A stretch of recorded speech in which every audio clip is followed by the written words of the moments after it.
दोस्तों, किसी सल्तनत पर एक बादशाह हुकूमत करता था। उसको शिकार का बहुत शौक था।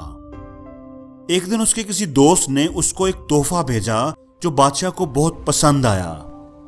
वो तोहफा दो आला नस्ल के बहुत ही नायाब बाज थे। बादशाह उस तोहफे पर बहुत खुश था क्योंकि उसने ऐसे बाज जिंदगी में पहले कभी नहीं देखे थे।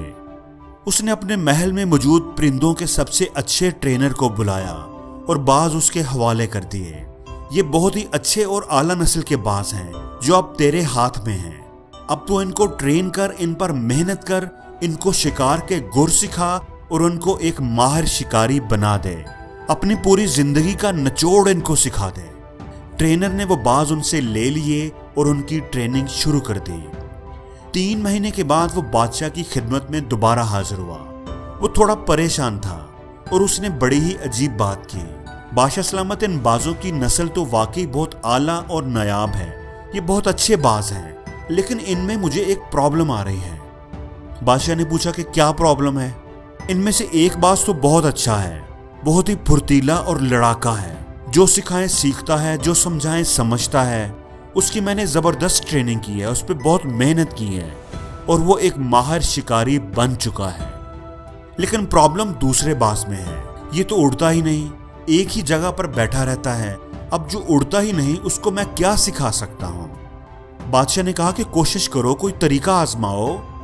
ट्रेनर ने कहा कि मैंने सब जतन कर लिए हैं, हर तरीका आजमा लिया है, लेकिन ये टस से बस नहीं होता, कोई फायदा नहीं हुआ।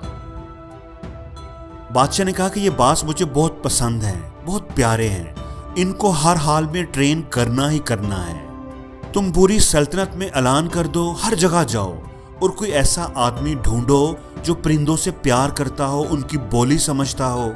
उसे तलाश करो, लेकर आओ। वो आकर इस बात से बात करे, इससे पूछे, इसे समझे कि इसको क्या मसला है। दूसरा भी तो तेरा ही भाई है, तेरी ही नस्ल का है, वो तो मस्त उड़ता है, तुम्हें क्या प्रॉब्लम है? ट्रेनर ने ऐसे ही किया। उसने पूरी सल्तनत घूमी, आदमी की तलाश की और आखिर उसने एक आदमी ढूंढ ही लिया। वो उसे लेकर के आया और कहा कि इस बाज को देखो, ये सारा दिन बैठा रहता है, उड़ता ही नहीं। मैंने तो पूरी कोशिश कर ली है, हर तरह से देख लिया है, लेकिन मैं इसे उड़ा नहीं सका। अब तुम ही देखो, इसको समझो कि इसे क्या प्रॉब्लम है। वो सादा सा देहाती किसान आदमी उस बाज के पास गया, उसे गौर से देखा और फिर बोला कि मैं उसे उड़ा दूंगा। अगले दिन बादशाह देखने के लिए आया तो दोनों बाज हवा में उड़ रहे थे। बादशाह बड़ा हैरान हुआ कि ये मौजज़ा आखिर कैसे हो गया कि जो काम इतने माहिर ट्रेनर नहीं कर सके वो इस सादा से देहाती आदमी ने कैसे कर दिया। बादशाह ने पूछा कि ये तुमने आखिर कैसे किया?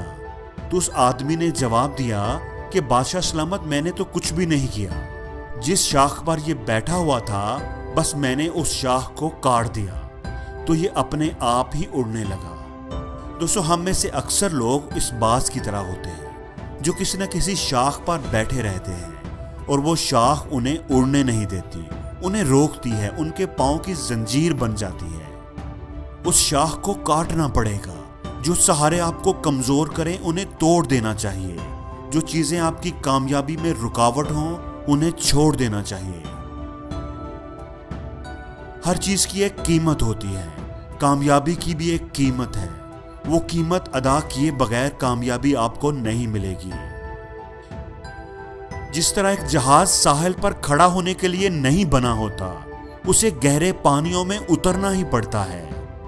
एक बाज शाख पर बैठने के लिए नहीं बना होता, वो आसमान का सीना चीरने के लिए बना होता है। हमेशा याद रखना कि साहिल पर खड़े होकर कोई भी गोताखोर नहीं बनता। इसलिए अपने कंफर्ट जोन से बाहर निकलो, अपने डर को खत्म करो और एक ऊंची उड़ान भर के दिखाओ। परों को खोल, जमाना उड़ान देखता है, जमीन पे बैठकर क्या आसमान देखता है।